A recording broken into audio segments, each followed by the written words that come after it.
आज पंजाब में जो परिवर्तन यात्रा चल रही थी उसका समापन कार्यक्रम हो रहा है। साथियों, देश भर में जो परिवर्तन यात्रा हम लोगों ने शुरू की थी वो परिवर्तन यात्रा 7 अगस्त 2018 को शुरू की गई थी सिवनी मध्य प्रदेश से। आज 4 नवंबर का दिन है। इस हिसाब से आज से 3 दिन बाद तक 7 नवंबर तक इसको 3 महीने का समय हो जाएगा। तो लगातार लगभग 3 महीने से ये परिवर्तन यात्रा चल रही है और 6 फरवरी 2019 तक ये परिवर्तन यात्रा लगातार चलती रहेगी। साथियों, ये जो परिवर्तन यात्रा निकाली गई है जाएगी 2024 तक 6 लाख गांवों में यह आंदोलन पहुंच जाना चाहिए। 6 लाख गांवों में आंदोलन चलाने के लिए ये कार्यक्रम साथियों हम लोगों ने शुरू किया है। पंजाब में आनंदपुर साहिब से ये परिवर्तन यात्रा शुरू की गई थी। आज 4 नवंबर को ये परिवर्तन यात्रा समापन करने के लिए रखी गई थी और समापन का आखिरी भाषण में समापन करने के लिए आपके सामने खड़ा हूं। साथियों, 2-3 महत्वपूर्ण बातें इस मौके पर मैं बताना चाहता हूं। ये जो परिवर्तन यात्रा निकाली गई है, ये परिवर्तन यात्रा निकालने के पीछे जो बैकग्राउंड है उसे जानना होगा। वो बैकग्राउंड ये है कि हमें ये बताया जाता है कि भारत देश आजाद हो गया है और हर साल 15 अगस्त को आजादी का दिन मनाया जाता है। मगर हम लोग 15 अगस्त 47 को आजाद नहीं हुए, ये बात हम लोग मानते हैं। 15 अगस्त को ब्राह्मण नाम का विदेशी आजाद हो गया और अंग्रेज नाम का विदेशी चला गया। इस देश में जो आजादी का आंदोलन तथाकथित चलाया गया था, गांधी और नेहरू के नेतृत्व में चलाया गया था, ये आजादी का आंदोलन था ऐसा मानकर अकाली दल के मास्टर तारा सिंह ने इस पर यकीन किया था कि ये वास्तविक आजादी का आंदोलन है। मगर 1848 को महात्मा ज्योतिराव फुले ने जो आंदोलन शुरू किया था, उस आंदोलन के वो अगुवा थे, उन्होंने इसे आजादी का आंदोलन नहीं माना था और बाद में छत्रपति शाहू महाराज ने भी इस आंदोलन में शामिल होने से इनकार किया था। बाबा साहब अम्बेडकर भी इस आंदोलन में शामिल नहीं हुए थे। ये बात मैं इसलिए आप लोगों को बता रहा हूं क्योंकि इतने सारे समझदार लोग उस समय के तथाकथित आजादी के आंदोलन में इसलिए शामिल नहीं हुए थे क्योंकि वो इस बात को नहीं मानते थे कि आजादी का आंदोलन है। जो 1885 को कांग्रेस बनाई थी, वो चटर्जी, मुखर्जी, बनर्जी, गोखले, तिलक, आगरकर इन ब्राह्मणों ने बनाई थी। जिन ब्राह्मणों ने इस देश के एससी, एसटी, ओबीसी और जिसे वर्ण व्यवस्था में शूद्र जाति के लोग कहा जाता है,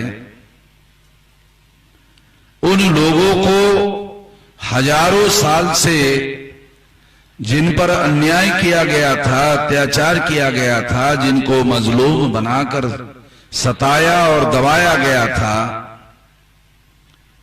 वो लोग हमारे आजादी का आंदोलन नहीं चला सकते, ये बात हमारे लोग मानते थे। इसलिए उन्होंने इस तथाकथित आजादी के आंदोलन में हिस्सेदारी नहीं ली।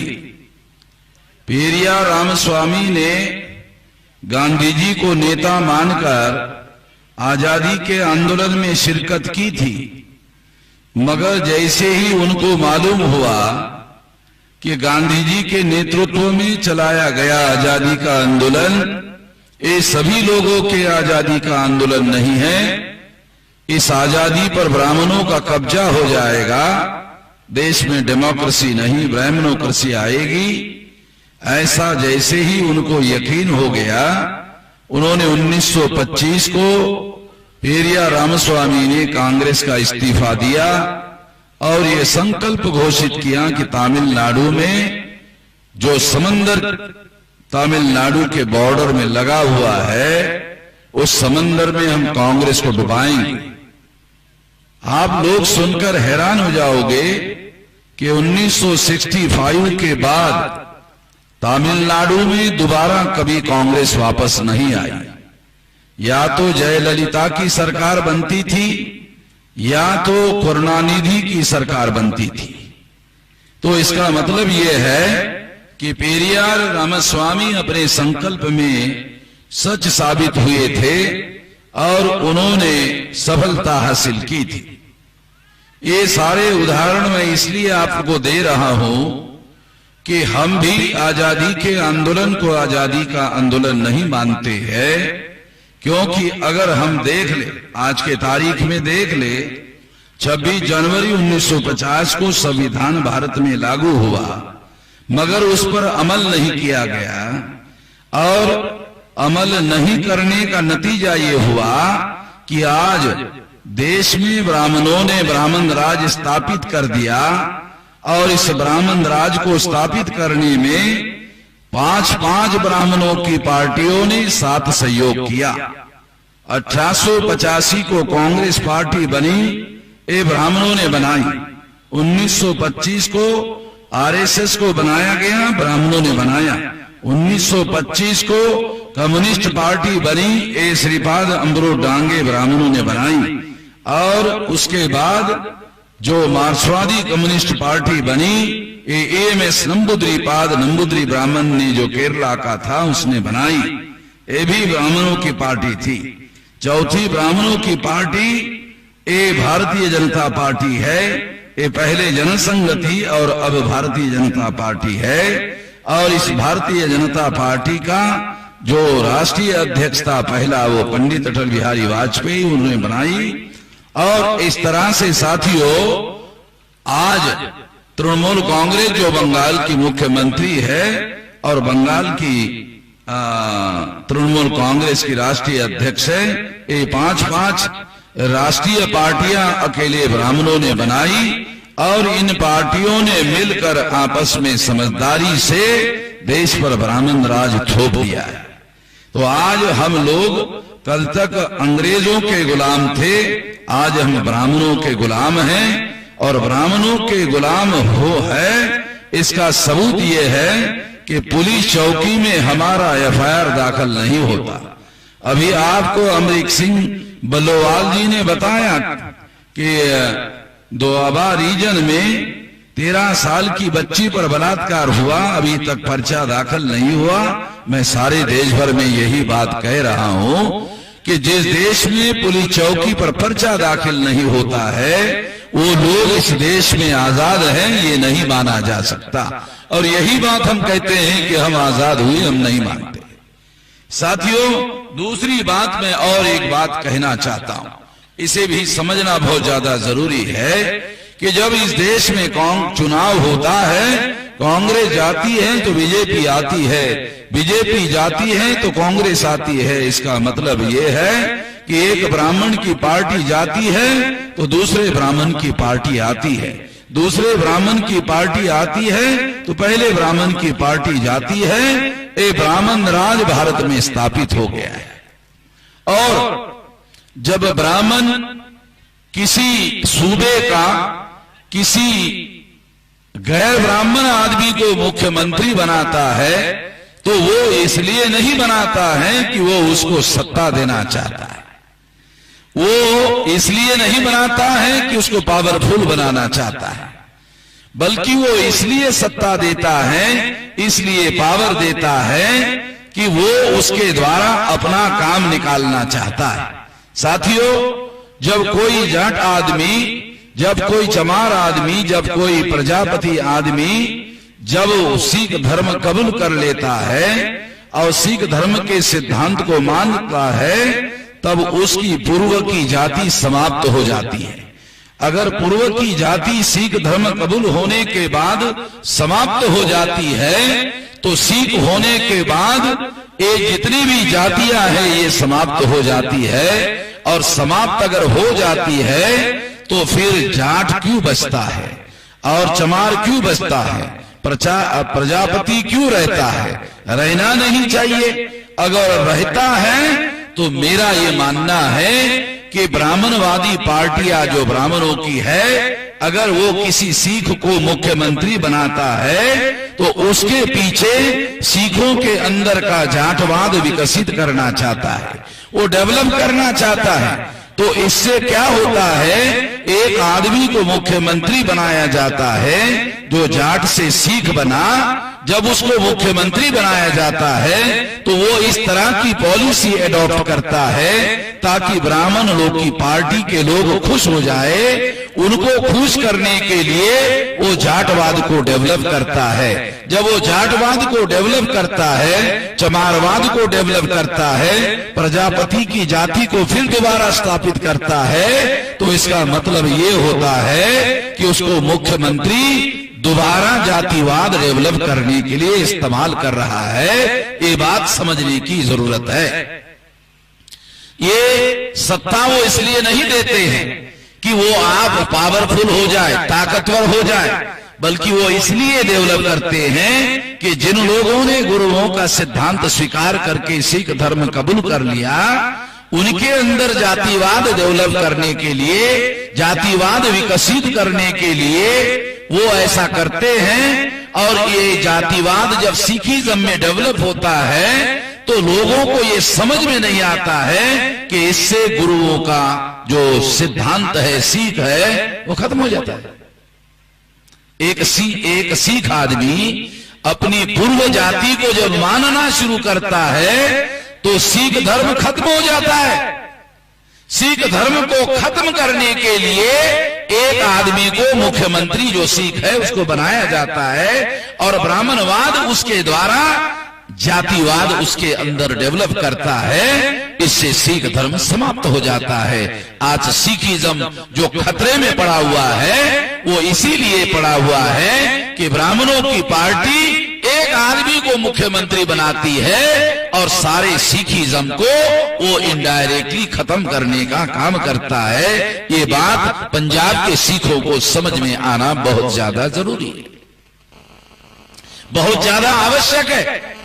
मैं ये समापन कार्यक्रम में ये बात इसलिए आप लोगों को बता रहा हूं कि इसके लिए बहुत बड़ा षड्यंत्र पंजाब में चल रहा है।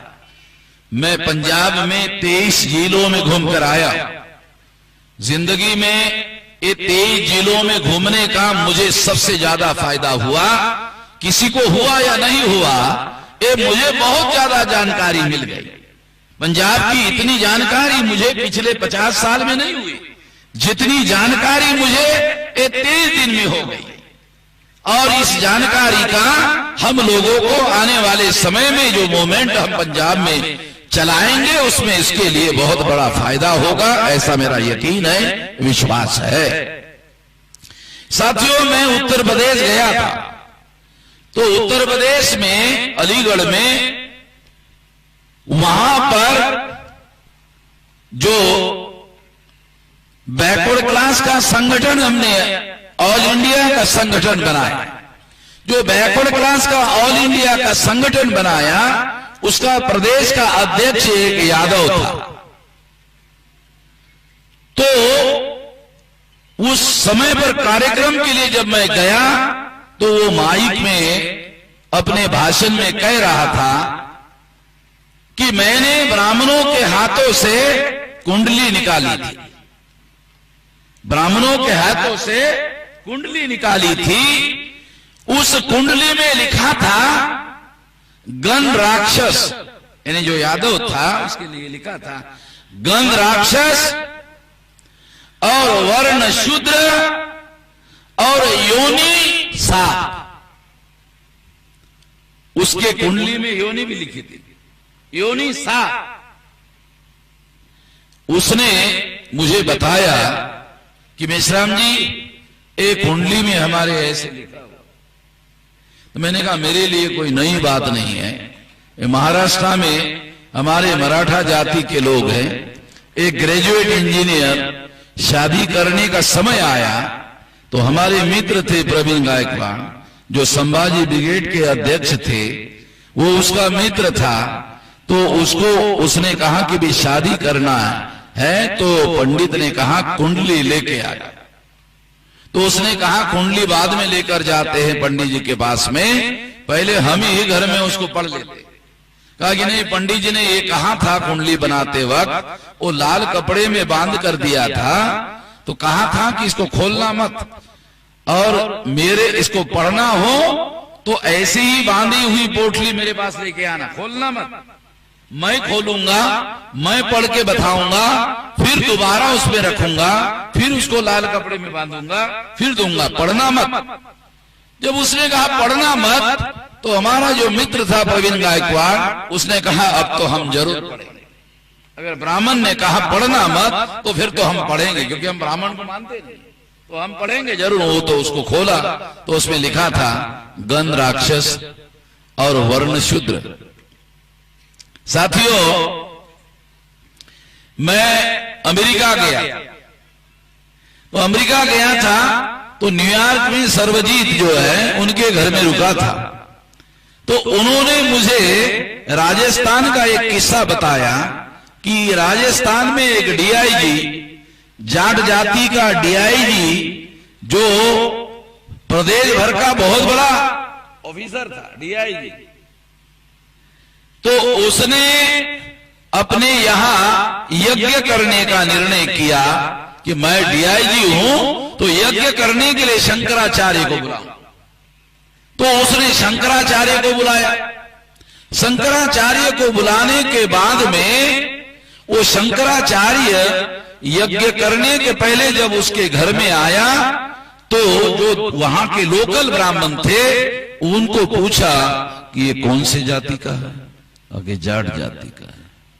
अच्छा, जाट जाति का है, तो कहा तो शूद्र है।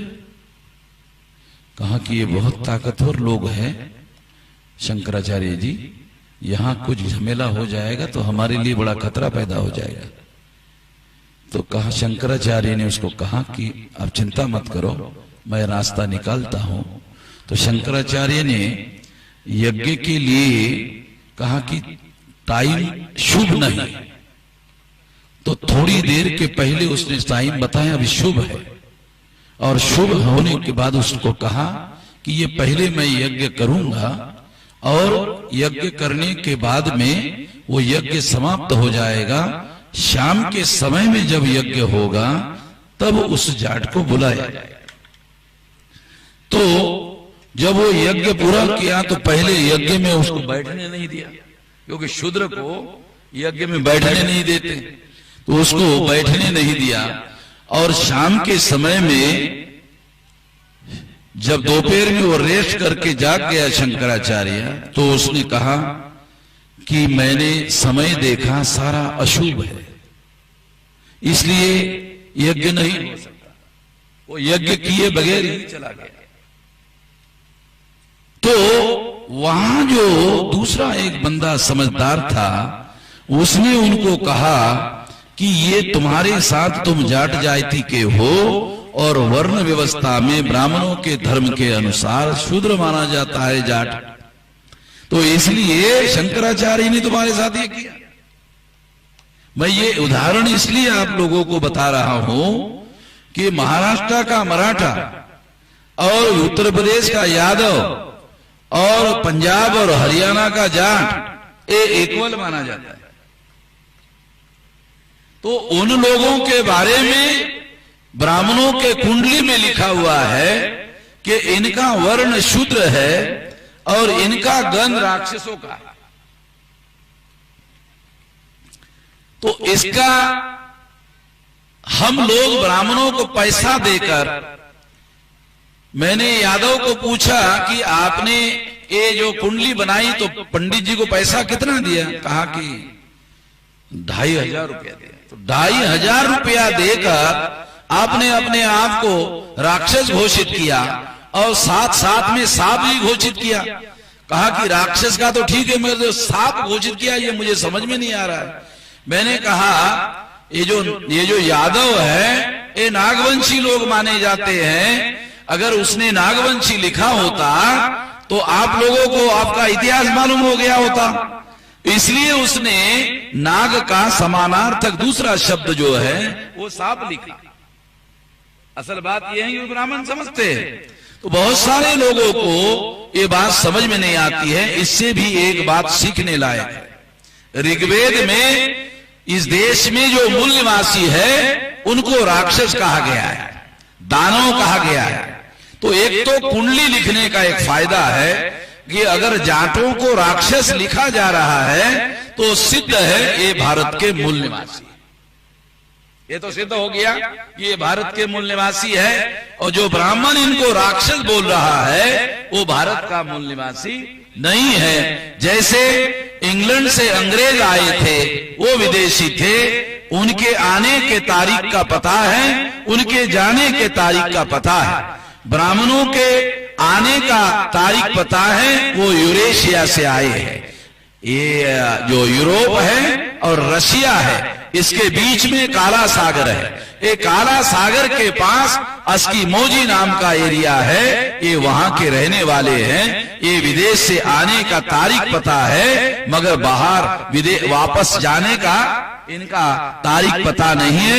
ये यही जमे जमाए हैं और यहाँ की प्रजा को 6000 जाति के टुकड़ों में बांटकर इन लोगों को गुलाम बनाकर रखा गया है। इसलिए इसे जानना, इसे समझना बहुत ज्यादा जरूरी है। साथियों, एक और बात भी मैं कहना चाहता हूं। 84 में स्वर्ण मंदिर पर अगर हमला किया है तो वो हमला किसी और ने नहीं, इंदिरा गांधी जवाहरलाल नेहरू की सुपुत्री थी। तो वो काश्मीरी ब्राह्मण था जवाहरलाल, तो ब्राह्मण ये का इंदिरा गांधी भी ब्राह्मणी थी। जनरल अरुण कुमार वैद्या पूना का ब्राह्मण था जिन्होंने ऑपरेशन ब्लू स्टार की योजना बनाई। जनरल सुंदर जी जो अमृतसर में ऑपरेशनल इंचार्ज था, वो भी तमिलनाडु का काला ब्राह्मण था। अभी मुझे ये ब्राह्मणों की लिस्ट मैंने बताई, अजी अमृत सिंह ने मुझे बताया माइक पर कि दाढ़ी वाले के अंदर भी छुपे हुए कुछ ब्राह्मण हैं और इस वजह से उन लोगों को वो छुपे हुए ब्राह्मण हैं ऐसा कह रहे हैं। मैं उनकी बात से सहमत नहीं हूं, क्योंकि मेरा जो विश्लेषण है वो ये कहता है कि देश पर ब्राह्मणों का राज है और ब्राह्मणों का राज होने की वजह से उनको खुश करने के लिए एक दो लोगों को मुख्यमंत्री बनाया जाता है और उन लोगों के द्वारा ब्राह्मणों का काम करवाया जाता है। ये थ्योरी मैं समझता हूं, ये मैं मानता हूं, ऐसा मामला है। इसलिए ये बात समझना जरूरी है कि उन लोगों ने ऐसा काम जो पंजाब में किया, क्योंकि पंजाब में पहला मुख्यमंत्री प्रताप सिंह कौर बनाए गए। सारे देश भर में मुख्यमंत्री ब्राह्मणों के बनाए जवाहरलाल नेहरू ने, मगर पंजाब का मुख्यमंत्री जो है वो प्रताप सिंह कैरो को बनाया गया था। और उसके पीछे रहस्य था, उस वहां से सिखों के अंदर जाटवाद डेवलप करना शुरू कर दिया। जब सिखों के अंदर जाटवाद डेवलप हो जाता है तो सिखिज्म खत्म हो जाता है। ये षड्यंत्र था। ये षड्यंत्र समझना बहुत जरूरी है, क्योंकि आप एक साथ दो नहीं रह सकते।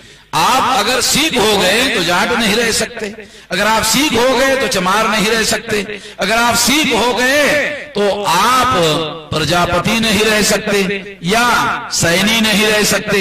आप अगर सिख हैं तो मुकम्मल सिख, अगर आप सिख है तो सिख है। क्योंकि अगर आपने गंगा नाला छोड़ दिया, गंगा नाला जब समंदर में मिल जाता है तो आप ये नहीं बता सकते कि ये नाला जो है, ये नाला बठिंडा से चलकर आया, ये नाला जो है ये पठानकोट से चलकर आया था और पठानकोट से चलकर आके समंदर में मिला था।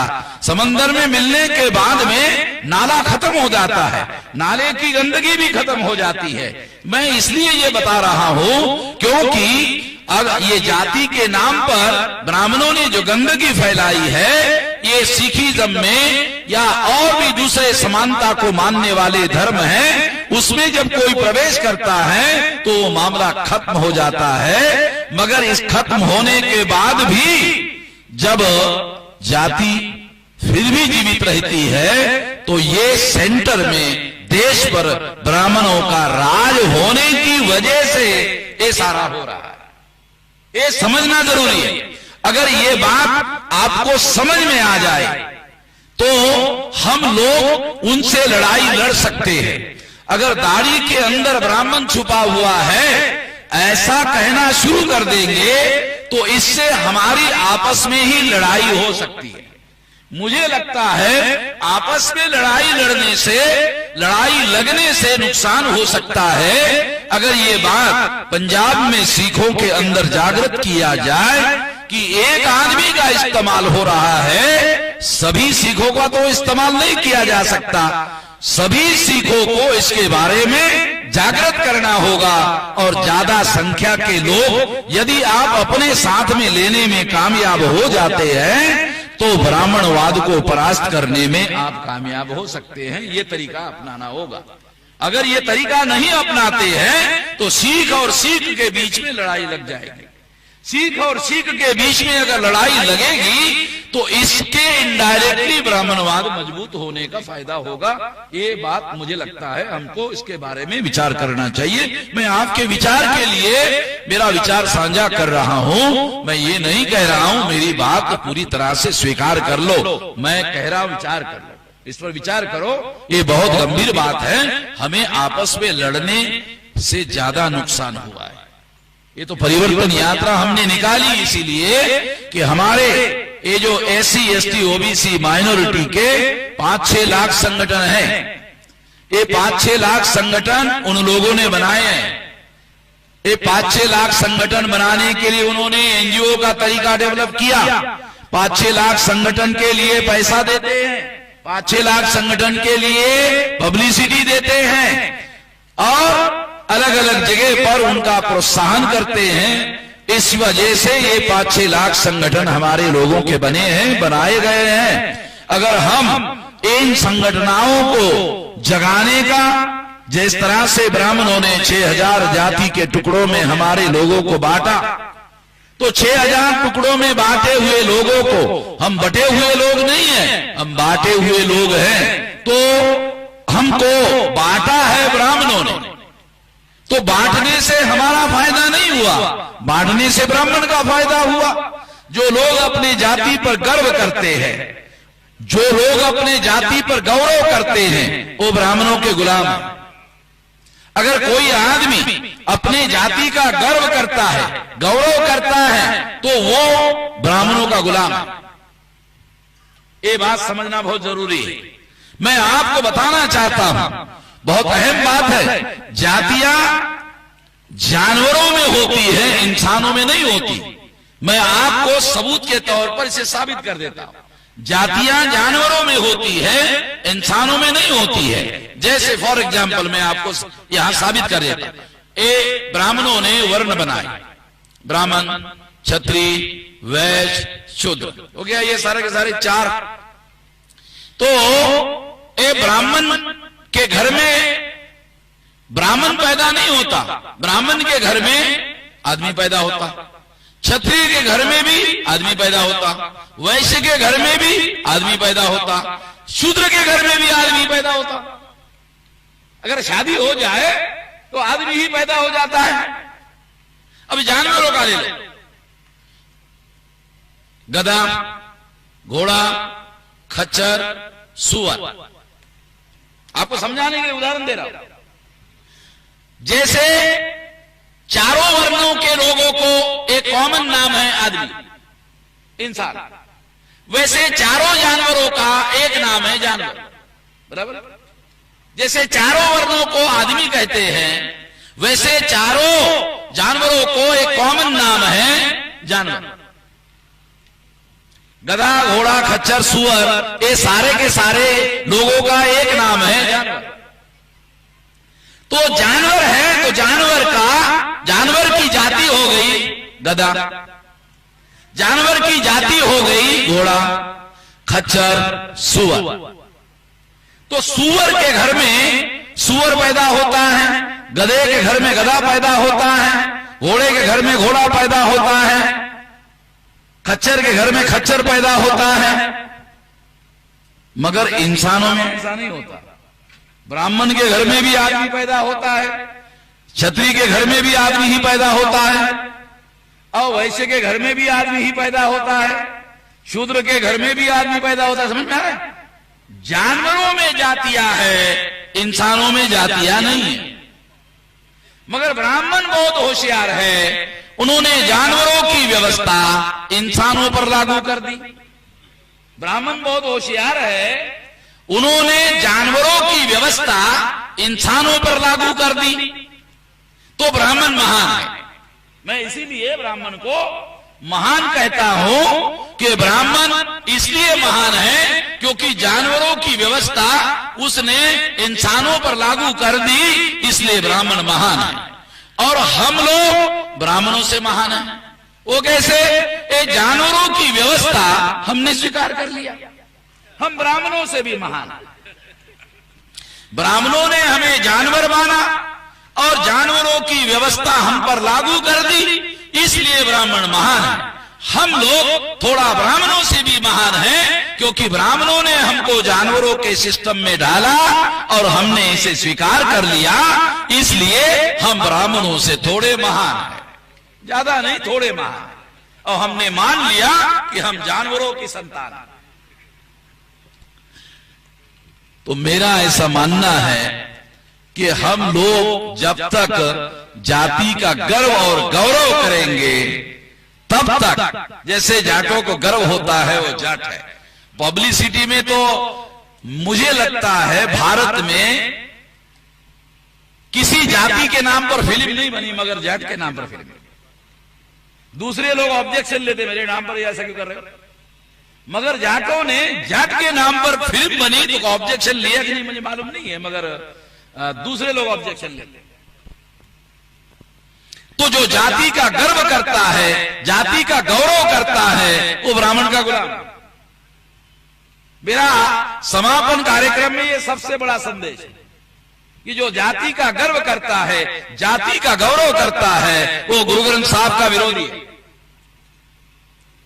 गुरु ग्रंथ साहब का विरोधी है। और जो गुरु ग्रंथ साहब का विरोधी है वो गुरु का सिख नहीं हो सकता।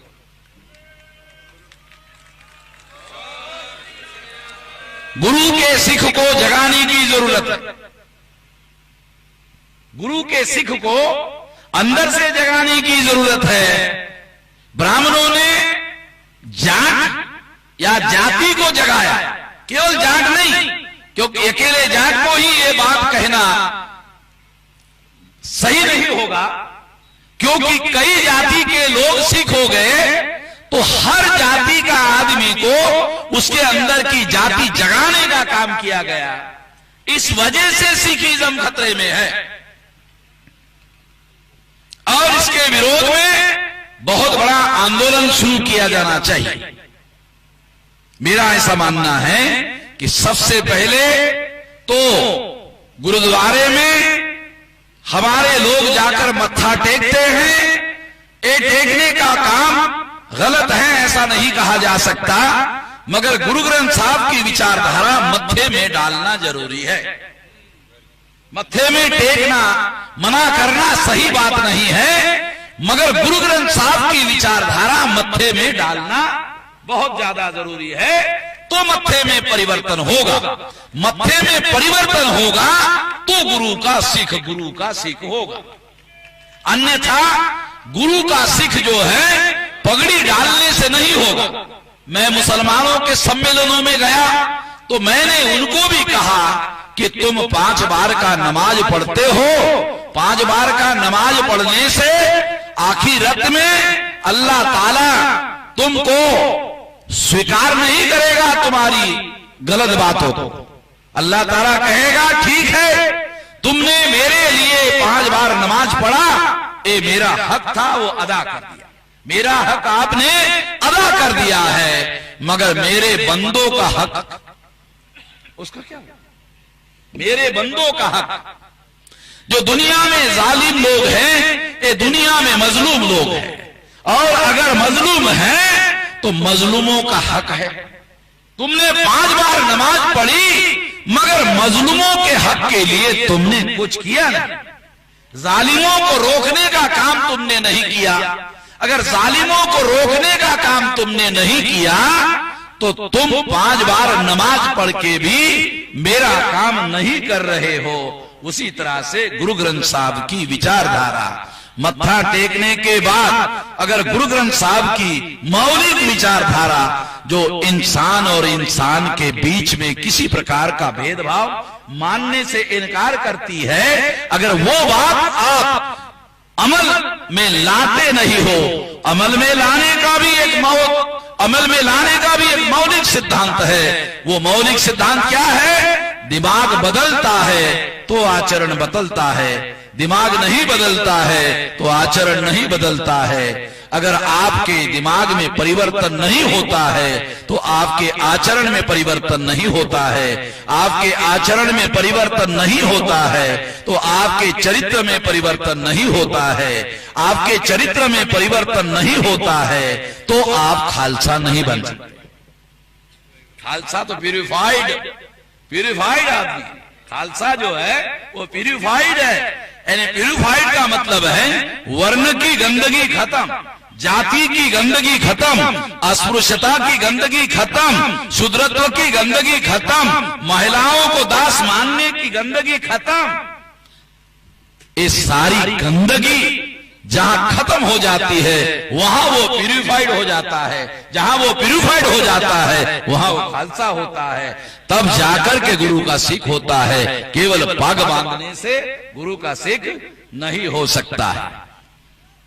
इसलिए मैं आप लोगों को, जो ज्ञानी है, जो जानकार लोग हैं, उनको अनुरोध करता हूं कि पंजाब में पुनर्जागरण का आंदोलन, गुरुओं के सिद्धांतों पर पुनर्जागरण का आंदोलन जरूरी है। गुरु के मौलिक सिद्धांतों पर पुनर्जागरण जरूरी है। जो आक्रमण सिखिज्म पर हुआ उसका अभ्यास करो, और जो उन्होंने गलतियां सिखों के अंदर डालने की कोशिश की उसके बारे में काउंटर रणनीति बनाओ और उस पर अमल करने का काम करो तो आपको सफलता मिल सकती है। अगर आप ऐसा नहीं करते हैं, आप समझ नहीं रहे हैं ब्राह्मणवाद ने कितना बड़ा जाल सिखिज्म के उधर फेंका है। मैं इसमें आपकी मदद कर सकता हूं, क्योंकि ब्राह्मणवाद को वामन मेश्राम से ज्यादा भारत में कोई नहीं जानता। अगर यह कहा जाए कि ब्राह्मणवाद को दुनिया में वामन मेश्राम के अलावा कोई नहीं जानता, ज्यादा कोई नहीं जानता, तो ये भी बात सही मानी जा सकती है। इसलिए ब्राह्मणवाद कहां कहां, कौन से स्टेट में, कौन से सूबे में, कौन से जिले में, वो अलग अलग जिलों में अलग अलग जाति के लिए अलग अलग रणनीति बनाकर काम करता है, और आपके लिए उन्होंने अलग रणनीति बनाई हुई है। उस रणनीति का मेरे पास अभी एक महीना मैं पंजाब में चला तो बहुत सारी बातें समझ में आई। मैं आप लोगों को इसमें मदद कर सकता हूं और काउंटर रणनीति बनाने में मैं आपकी मदद कर सकता हूं। आप लोगों के पास काउंटर रणनीति बनाने के लिए बुद्धि चाहिए, पर्याप्त है। पैसा चाहिए, पर्याप्त है। हुनर चाहिए, पर्याप्त है। समय चाहिए, पर्याप्त है। आपके पास बुद्धि है, पैसा है, हुनर है, समय है और उसके लिए मेहनत करने के लिए भी बहुत सारे लोग तैयार हैं। आपको केवल सही रणनीति बनाने की जरूरत है। इसमें मैं आपकी मदद करने के लिए तैयार हूं और मदद करने के पीछे मेरा भी एक स्वार्थ है कि पंजाब का सूबा अगर ब्राह्मणवाद से मुक्त हो गया तो दूसरे सूबे के लोगों को भी मुक्त करने में मदद कर सकता है। दूसरे सूबे में लोग बहुत ज्यादा गरीब है, बहुत ज्यादा मजलूम है, बहुत ज्यादा सताए हुए हैं। आप हैरान हो जाओगे कि पिछले कई सालों से जो संपत्ति भारत में पैदा हुई उसमें 1% लोगों के पास 73% संपत्ति इकट्ठा हो गई। जो भारत में संपत्ति पैदा हुई उसमें 1% लोगों के नियंत्रण में 73% संपत्ति जमा हो गई और जो 27% संपत्ति है वो 99% लोगों के नियंत्रण में। यानी लोगों के नियंत्रण में कुछ है ही नहीं। आपके भाषा में, पंजाबी भाषा में अगर कहा जाए तो आप लोगों के पास, गरीबों के पास भारत में कख नहीं, बराबर कख। पंजाबी भाषा थोड़ा थोड़ा मैं सीख गया हूं। नहीं है। ये ब्राह्मणवाद ने हम सब लोगों को, मजलूम लोगों को, और एक पंजाबी भाषा का शब्द इस्तेमाल करता हूं, खुटे लाइन लगा दिया।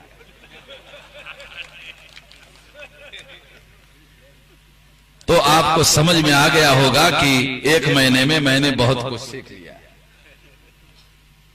क्योंकि मैं जहां भी जाता हूं तो मेरी सबसे ज्यादा कोशिश होती है सीखने की कोई उम्र की मर्यादा नहीं।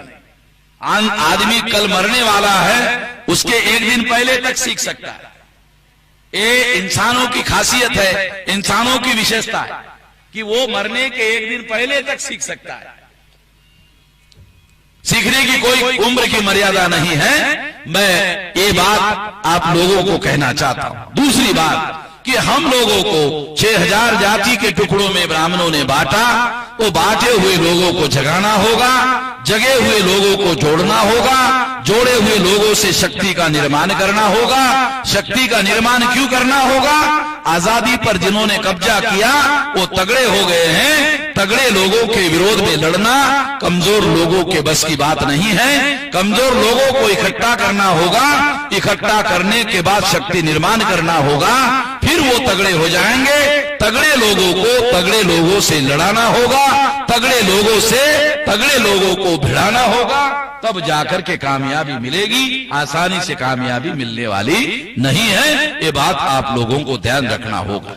इसलिए साथियों, आने वाले समय में हम लोगों को ये जो परिवर्तन का कारवा है, ये परिवर्तन का कारवा जैसे हम दूसरे सूबों में चला रहे हैं, अब हमने ये निर्णय लिया कि मैंने पंजाब के तरफ बहुत ज्यादा ध्यान नहीं दिया, मगर अब मैंने ये निर्णय लिया है कि पंजाब को मैं टेक ओवर कर रहा हूं और भविष्य में मैं पंजाब को 2024 तक चलाऊंगा और 24 तक पंजाब जो है चलने वाला नहीं होगा, दौड़ने वाला हो जाएगा।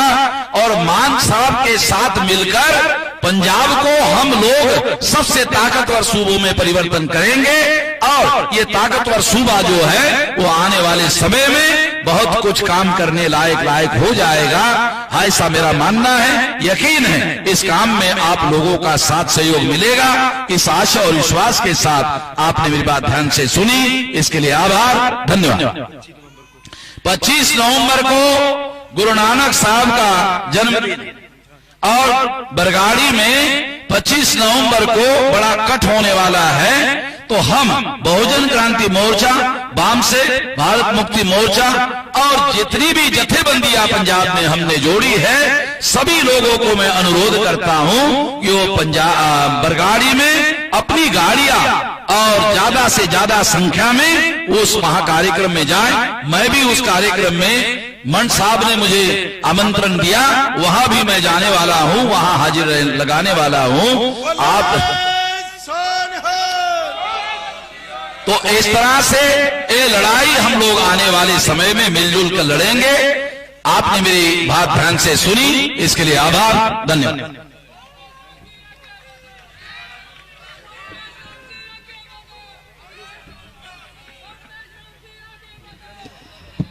साथियों, लास्ट विच मैं बेनती करूंगा कुलदीप सिंह जी ईसापुरी सूबा प्रधान बहुजन मुक्ति पार्टी की सारिया का धन्यवाद करन। और मैं विशेष तौर पर धन्यवादी हाँ सितारे चैनल और MNTV का, जिन्होंने ये रिकॉर्डिंग लाइव करके जो प्रोग्राम नूं साडे तक पहुंचाया। बहुत बहुत धन्यवाद। बहुत ही सत्कारयोग साथियों, फतेह बुलाओ। वाहिगुरू जी का खालसा, श्री वाहिगुरू जी की फतेह। जय भीम, जय भारत, जय मूल निवासी। मैं बहुत धन्यवादी हाँ अज दे युग पुरुष जिहड़े हुणे बोल के गए हैं, श्री बामन मेश्रम साहब का, जिन्हां ने पिछले 1 महीने तो पंजाब दे विच डेरे लाए और पंजाब दे विच कल्ले कल्ले पिंड, कल्ले कल्ले शहर ते कोई भी हजे थां नहीं छड्डी जिथे वो ना गए होण।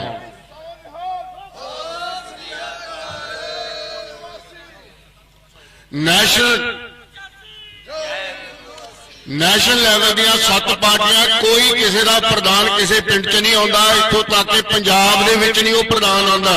ते साडे प्रधान पिछले 1 महीने तो पंजाब दे विच ठहरे हैं। और मैं धन्यवादी हाँ नीशा मेशराम जी का, जिहड़े कि उन्हां दे धर्म पत्नी है, वो भी पिछले 1 महीने तो इन्हां दे नाल पिंडां दे विच शहरां दे विच जा रहे हैं।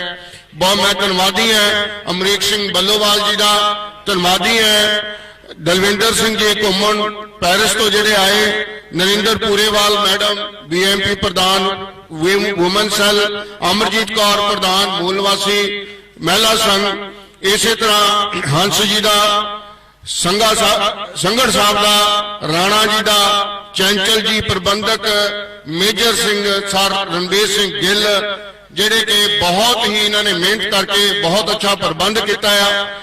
इसी तरह मैं सर जसकरण सिंह जी कान सिंह वाला का बहुत धन्यवादी हाँ, उन्होंने बहुत अच्छा साडे नाल कोऑपरेट किया। पिछले